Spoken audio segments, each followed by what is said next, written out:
चाहती हैं कि परीक्षा ना लें? लेनी चाहिए, लेकिन उम्र भी तो होनी चाहिए ना। आपकी क्या परीक्षा ले ली भगवान ने? मैं तो बचपन से ही देती आ रही हूँ। क्या 10वीं की? 10वीं की, 12वीं की, ये तो बहुत इजी है, आंख बंद करके भी दे सकते हैं। फिर कौन सी परीक्षा दे रही हो आप? जो लाइफ की लेते हैं, देने लायक भी नहीं होते ना, उम्र देखते हैं ना कोई चीज, बस भगवान को लेने से मतलब होता है क्या? क्या क्या ले लिया भगवान ने? जो चीज मुझे सबसे प्यारी होती है, हमेशा वही क्यों छीनते हैं? क्या प्यारी थी, क्या छीन लिया? मेरे पापा क्यों? पिताजी चले गए? क्यों? कितने साल पहले गए? 7 इयर्स हो चुके। कोई भी चीज, सिर्फ पापा नहीं, कोई भी चीज जो प्यारी होती है, पहले पापा फिर मम्मी फिर सब कुछ, कोई चीज होती है, उम्र भी होती है। ये तो भगवान को देखना चाहिए ना कि किससे क्या लेना चाहिए, किससे क्या नहीं। मैंने कभी कुछ नहीं मांगा एक चीज के अलावा कि हमेशा मेरी मम्मी खुश रहे, भाई खुश रहे, बहन। अपने लिए भी मैंने कभी मांगा ही नहीं, सोचा ही नहीं इस बारे में। माँ कहाँ चली गई आपकी? अभी तो मेरे पास है। और पिताजी? वो नहीं है। तो माँ तो है ना।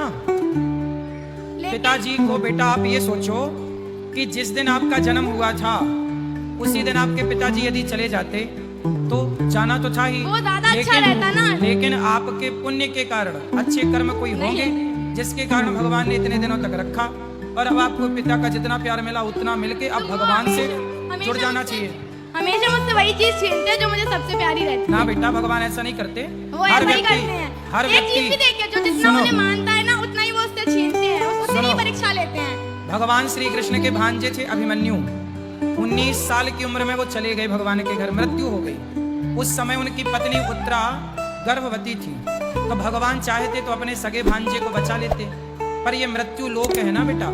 इस संसार में जो आया है उसे मरना तो पड़ेगा। वो तो नीति अब है। जिसकी जितनी उम्र है उतना ही तो रहेगा ना बेटा।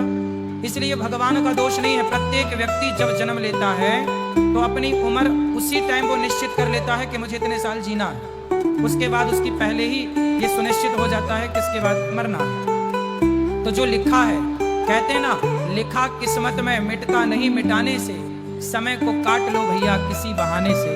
अब ये तो समय है, काटना पड़ेगा। आप पढ़ लिख कर अपने माँ बाप का नाम रोशन करो, जो बीत गया उसे याद ना करो।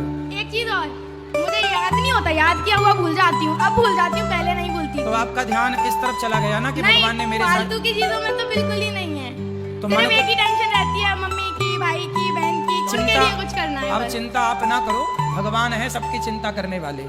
जिस भगवान ने पेट बनाया है वही पेट भरने की व्यवस्था करता है, और जिसने जीवन दिया है वही जीवन को जीने की व्यवस्था करता है, रास्ता तय करता है। इसलिए भगवान के आश्रित रहो बस।